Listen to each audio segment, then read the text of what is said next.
दादी साहब, आप तो कहती थी ना कि मन्नू के आने से घर में कितनी रौनक हो गई है। कम से कम उस बच्चे का वास्ता देकर आपको रोक लेना चाहिए था ना गंगा को। क्यों नहीं रोका आपने उसे? क्यों? अगर कोई मेरे साथ ऐसा करता तो आपको कैसा लगता? बर्दाश्त कर पाती आप? तू अपनी बात क्यों कर रही है आनंदी? भगवान ना करे तेरे साथ कभी कुछ ऐसा हो। आपकी ममता मेरे बारे में ऐसी बात भी नहीं सुन सकती माँ।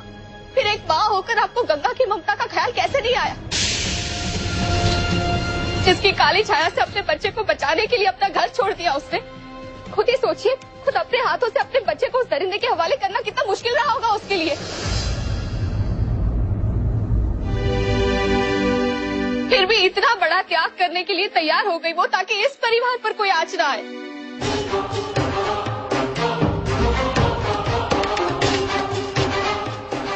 क्या ना दादी साहब कुछ बोल गया ना माँ कुछ कह दी। तुम ही बताओ क्या हुआ? तुम भी लाए थे ना गंगा को इस घर में। गंगा और मन्नू की जिम्मेदारी तुमने ली थी ना अपने सर पर। तुम भी उसे नहीं रोक सके, क्यों जग्या?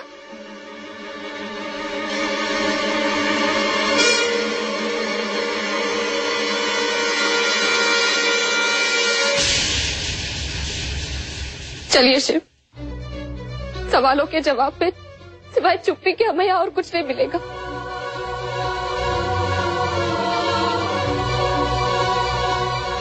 प्लीज वापस चलिए।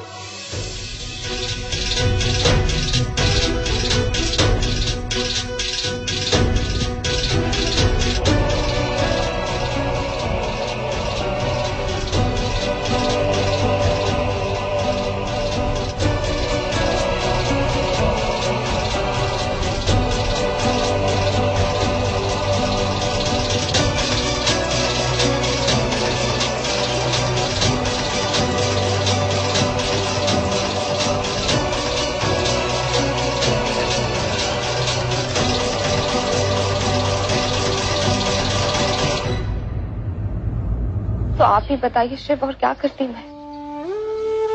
एक अकेली बेसहारा औरत जो अपने पति की मार पीट गाली गलौज से तंग आकर अपने छोटे से बच्चे के भविष्य के लिए अपने पैरों पर खड़ा होना चाहती है।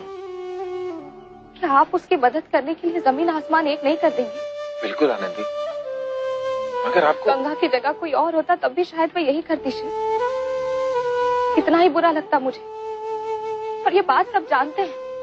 फिर गंगा तो इस परिवार का हिस्सा बन गई थी। हर बात पे सब उसकी सलाह लेते थे, जैसे घर के सदस्यों से लेते हैं।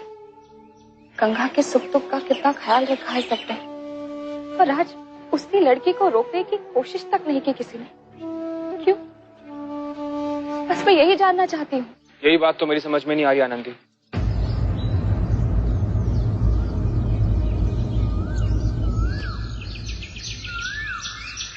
आनंदी, यही बात तो मेरी समझ में नहीं आ रही कि अचानक सबके मन में गंगा को लेकर इतना रूखापन कैसे आ गया। अंदर तो मैं कुछ नहीं कह पाया, लेकिन मेरी खामोशी का कारण जानने के लिए तुम दोनों को मेरे साथ चलना पड़ेगा।